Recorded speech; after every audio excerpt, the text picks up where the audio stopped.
On April 15th, 2008, I wrote an essay for the website Deadspin with the headline, "Will Clark is a Cackling Douche." It was harsh, and it was cruel, and it was backed by a bunch of experiences I'd had with a former Major League first baseman. But I wonder, sitting here in 2026, was Will Clark a cackling douche, or was I? Hey, welcome to the Press Box Chronicles with Jeff Pearlman.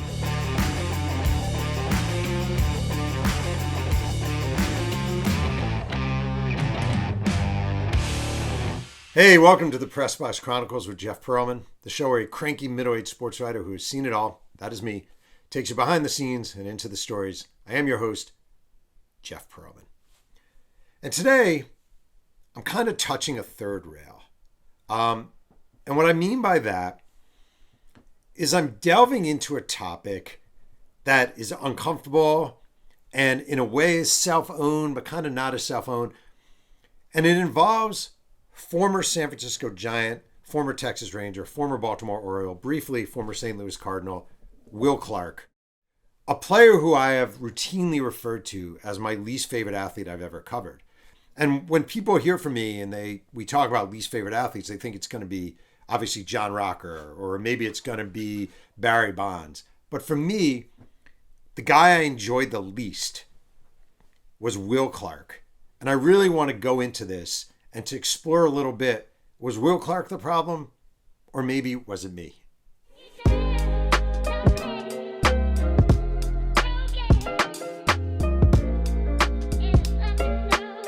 So it's August 26, 1997, and I'm a young 25-year-old writer for Sports Illustrated trying to work my way up the magazine. I arrived there only 1 year earlier. I'm green, I'm new, I don't really know what I'm doing. But the magazine sends me to Texas to write something about the Texas Rangers. I don't even remember what the article was, what the subject was. But while I was there in the Texas Rangers clubhouse, a bunch of reporters are gathered around the locker of the Rangers' star first baseman, Will Clark. And I knew Will Clark because I was a baseball fan. I knew Will Clark because of his time with the San Francisco Giants, his time at Mississippi State, his time playing for the U.S. Olympic team in 1984. I knew Will Clark for his beautiful swing and his slick glove. I knew about Will Clark. So all the reporters are gathered around Will Clark's locker. And I walk up. And I have my notepad, and I have my pen, and I have my cornball backwards hat, which I used to wear. And Will Clark has recently broke his foot. He has fractured his foot. I'm going to put this back. And different reporters are asking him about the foot injury and how long do you think you'll be gone for, and what will the rehab involved, and have you experienced anything like this before? And I'm new, and I'm young, and I'm trying to make a name for myself, and I'm just trying to be a reporter. And I say, when there's a lull in the conversation, I go, does it hurt? And Will Clark stops everything. And he looks at me, and he looks at my name tag, which says it's a press box, it's a ID, and it says Jeff Pearlman, Sports Illustrated. And Will Clark used to speak with this cackle. And he goes, "Jeff, I broke my fucking foot." And if you could see me in that moment, 25 years old, my body language would have done this. Like, it was mortifying, and it was horrible. And Will Clark kind of just moved on and snickered at me, and all the reporters treated me like this, and I shuffled off. And that was the beginning of my very, very strong disliking for Will Clark. And you may think, wow, that's bullshit. Like, you're a journalist. You're supposed to be unbiased. You're not supposed to harbor some resentment against an athlete because of X, Y, or Z. But the truth of the matter is we're only human beings, and we all do. And that also began kind of a focus for me on Will Clark and what the fuck is up with Will Clark and what is this guy? And Will Clark was a kid from New Orleans who played at Mississippi State. He was one of the top high school recruits in the country, goes to Mississippi State. He's a mega star at Mississippi State. He's one of the great first basemen in college baseball in the early 1980s. He teams up with Rafael Palmeiro to have this 1-2 punch. They're fantastic. They go to the College World Series. Will Clark is the man. And in 1985, the San Francisco Giants used a number 2 pick in a very loaded draft that included such players as B.J. Surhoff, as Barry Bonds, as Barry Larkin, to take Will Clark. And Will Clark is drafted number 2, and this is 1985. And before long, in 1986, Will Clark is a member of the San Francisco Giants. And from the beginning of his Major League Baseball career, there are multiple takes on Will Clark from within the game. First, professionally, the guy has the most beautiful whipped cream swing you will ever see.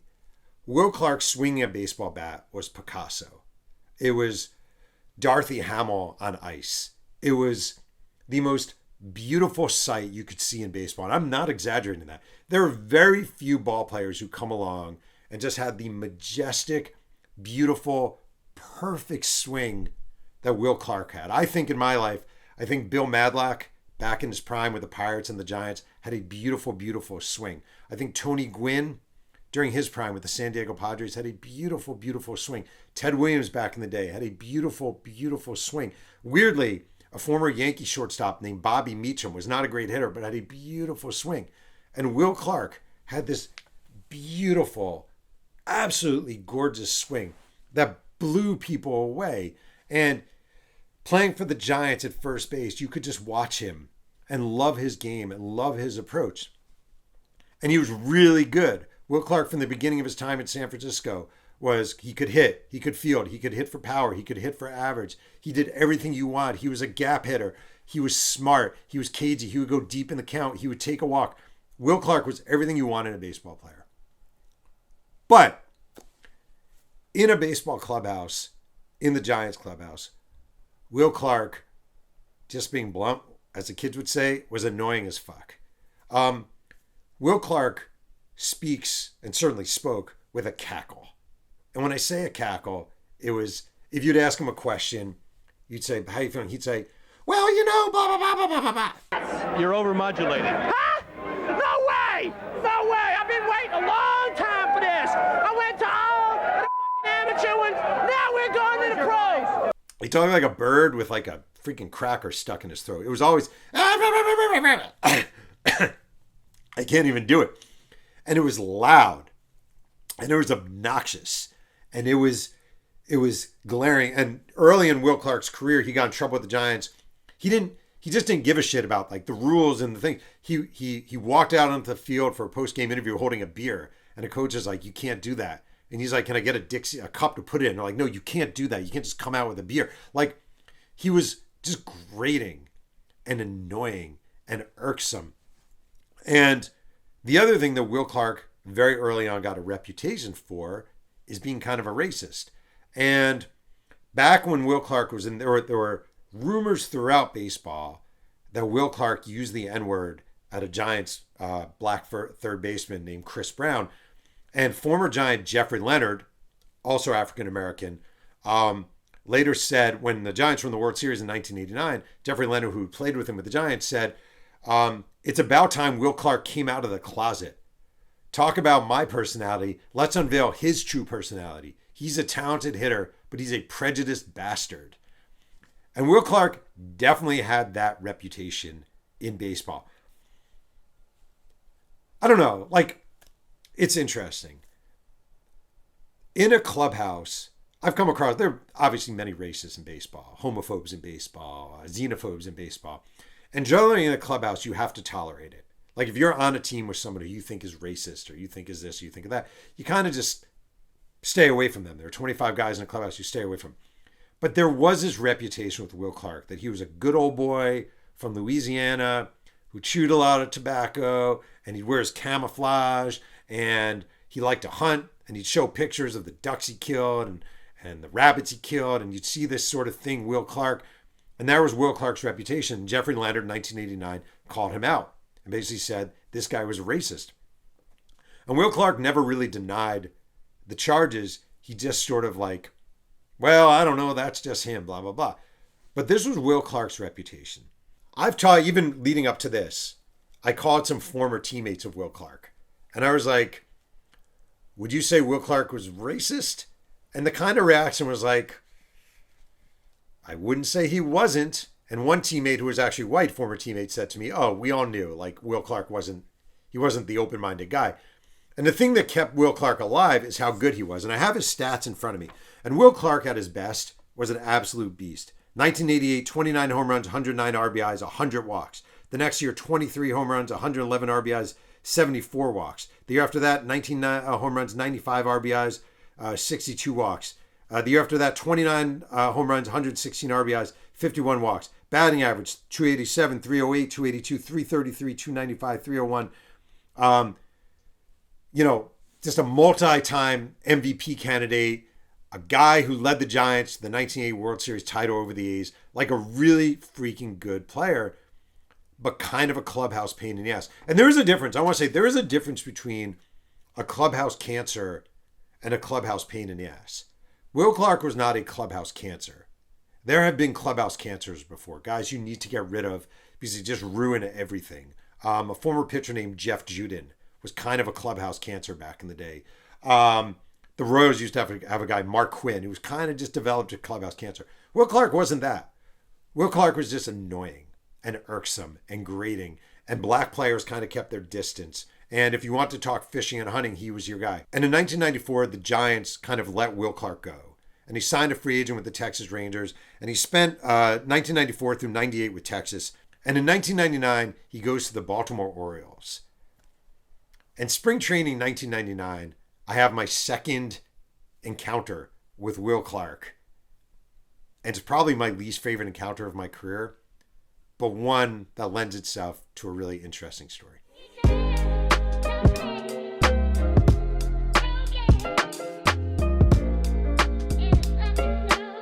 Now, let me ask you something. Have you ever had one of those weeks? You know, your car needs a repair, the groceries cost more than you expected, the rent hits a little earlier than you planned. That's why I want to tell you about Clover. Clover gives you access to up to $400 in cash advances instantly, right when you need it most. No scrambling, no awkward conversations, just real peace of mind knowing you've got a buffer when life throws you a curveball. And here's the best part. There's no credit check, no interest, and no hidden fees. Ever. What you see is what you get. Total transparency. So instead of stressing over late fees or high interest debt, Clover helps you stay in control and move forward with confidence. If you've ever wished for a little breathing room between paychecks, Clover might be exactly what you need. Now, let's get back to the show. So if you know my career at all, or you watch a show, I don't know, you just follow baseball back in the day, you know that toward the end of 1999, I wrote a story for Sports Illustrated that became the John Rocker story, where this racist, xenophobic, douchebag asshole named John Rocker spent time with me and shared all his prejudices with me. And if you're wondering, by the way, what John Rocker is up to, you 100% should go on Instagram and watch him showing up in Ohio and doing fake accents outside of daycare centers. It's really something, and I want to wish John well in that endeavor. Anyhow, that happens in 1999. And this is the same year that Will Clark joins the Baltimore Orioles. In 2000, the Baltimore Orioles have their spring training facility at Fort Lauderdale, Florida, at Fort Lauderdale Stadium. Interestingly, this is where, as a kid, I used to go watch the Yankees when I would visit my grandparents, Molly and Nat Pearlman. But now the Baltimore Orioles are there. And Will Clark is on the Orioles.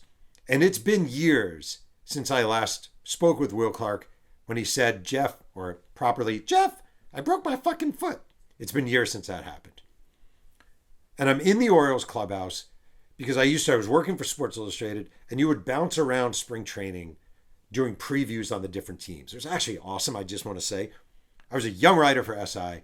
They would rent you a car, and they'd plop you down in Florida for 3 weeks during spring training. And so instead of freezing your ass off in New York, you're just driving around. I'd also rent a convertible and not tell SI, and they never noticed. So that was cool. Anyway, it's my turn to do the Baltimore Orioles. And I'm in the Orioles clubhouse. And I remember Charles Johnson was their catcher, the former University of Miami guy. Delano DeShields, who is from Seaford, Delaware, was their second baseman.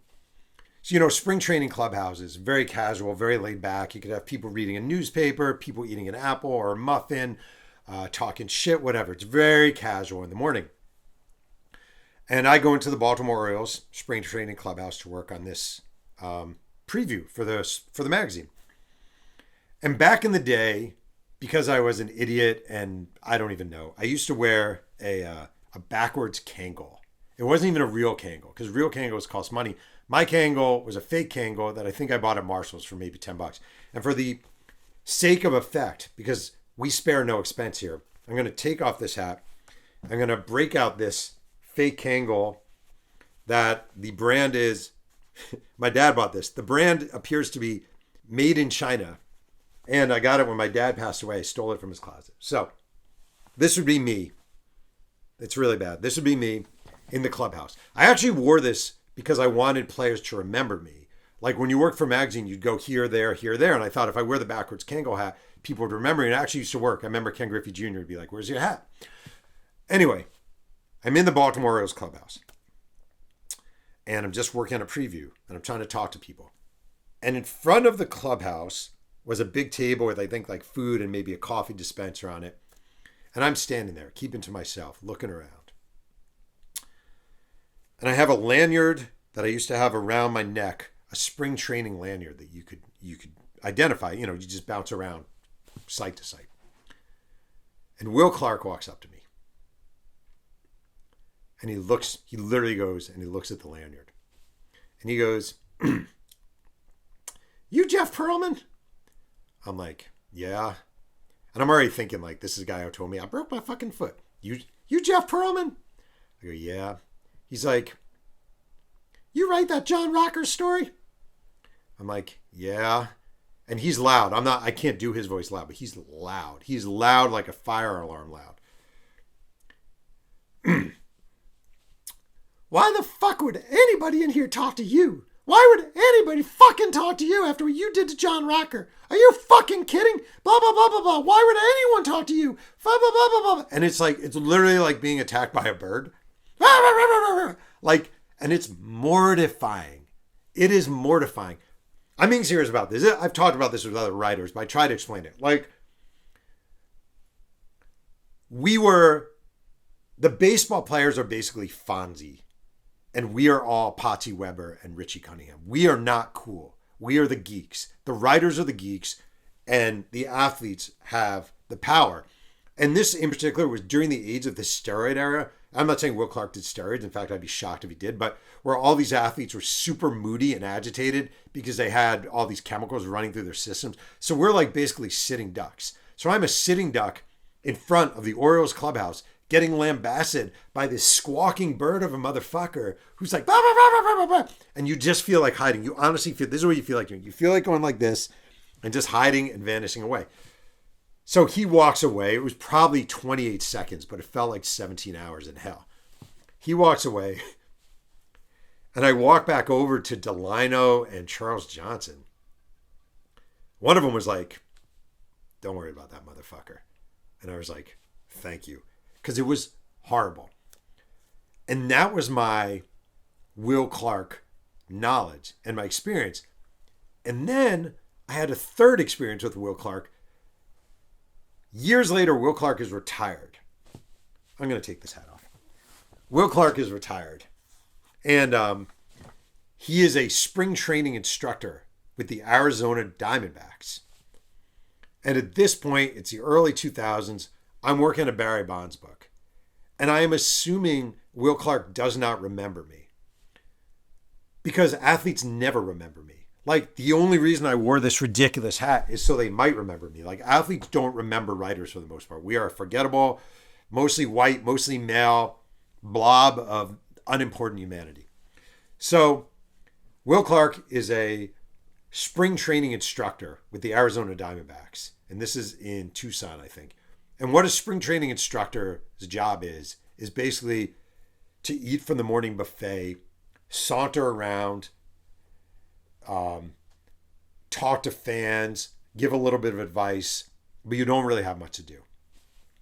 And I'm working on this Barry Bonds biography, Love Me, Hate Me, Barry Bonds and the Making of an Anti-Hero. And Will Clark played with Bonds in San Francisco. So I want to talk to Will Clark if I can. So I go up to Will Clark in the clubhouse of the Diamondbacks. And he's like, I'm like, hey, Will, my name's Jeff Pearlman. I'm a writer with Sports Illustrated, and I'm working on a book about Barry Bonds. I was wondering if I can talk to you. And Will Clark goes, sure. And I was like, oh. He goes, let's talk after whatever. I'm like, great. I go back. Will Clark is there. I meet up with Will Clark. And I go, oh, you got a few minutes? He goes, sure. And I go, I said, so, I don't remember what my question was. So, blah, blah, blah, blah, blah, about Barry Bonds. And he goes, no. And I go, blah, blah, blah, blah, blah, about Barry Bonds. He goes, no. Blah, blah, blah, blah, blah, about Barry Bonds. No. Every question I ask, no, no, no. And finally I go, why are you doing this? And he goes, gee, after what you did to John Rocker, do you really think I'm going to talk to you? Do you really think you're going to talk to him? And one of my favorite moments of my career, is I actually said something like Will Clark, you know what? I don't fucking need this. I don't have to talk to you. And I walked off. And you have these moments as a writer every now and then when you're kind of like, you feel like Joe Frazier beating someone up and you feel pretty good. And in that moment, I felt really good. And later on, I ended up writing the piece for Deadspin, when Deadspin was a good site, by the way, about Will Clark being a cackling douchebag. Even though I didn't write the headline, I loved the headline. To me, Will Clark was a cackling douchebag. And fuck Will Clark. And fuck you. And go to hell. And I'm glad I wrote this about you. And you shouldn't have treated me that way. And the thing is, I don't know what it is. Maybe as you get older, maybe it's as you have kids, maybe it's just doing this job for a long time, you start to realize that people are complicated and people are nuanced. And you think about yourself and your moods and your experiences and what you go through. And maybe what you considered a very simple explanation of a life isn't so simple after all. And that's kind of something I started to consider with Will Clark.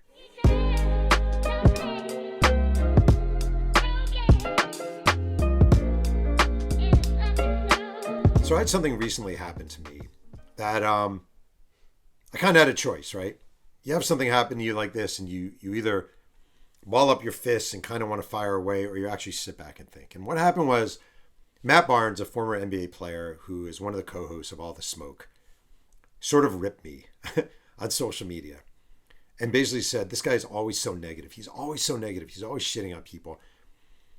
And my initial reaction was, hey, go fuck yourself, right? But I thought about it. Like, I really thought about it. And he's not without a point. And then I started thinking about Will Clark. And then I started thinking about this episode.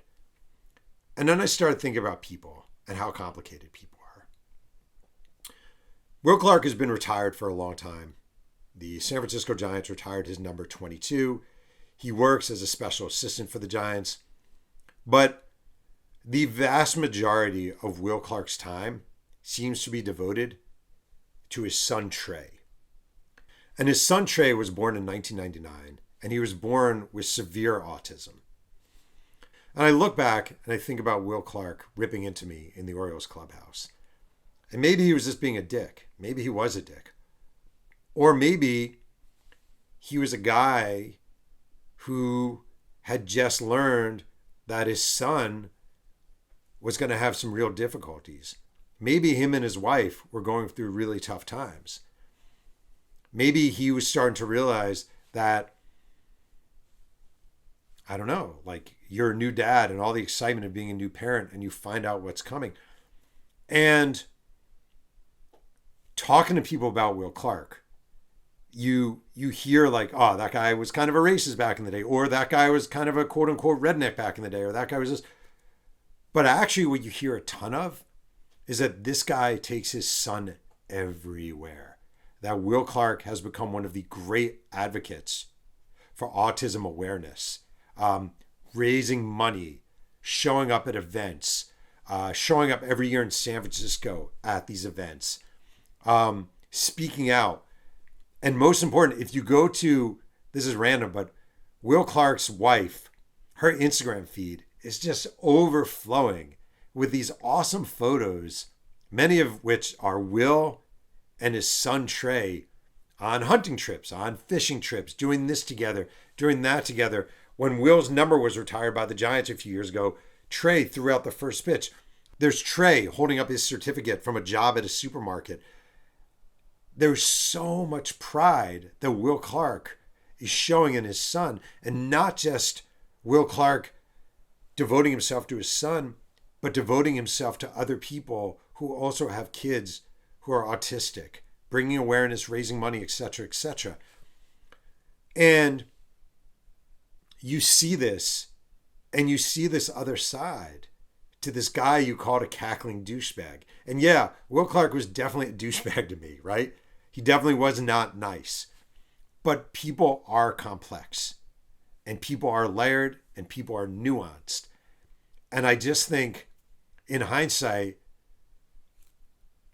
what Matt Barnes said actually resonated with me. Like, being a journalist isn't just about taking people at their worst and slamming all over them, although too often it is.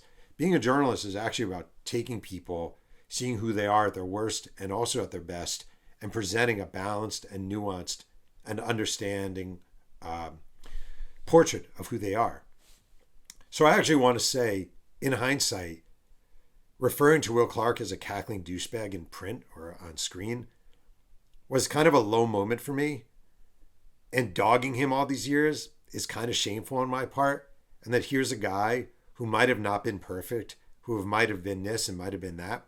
But sitting here in 2026, what I see in Will Clark is a really devoted dad of two and husband, and a guy who wants to do right.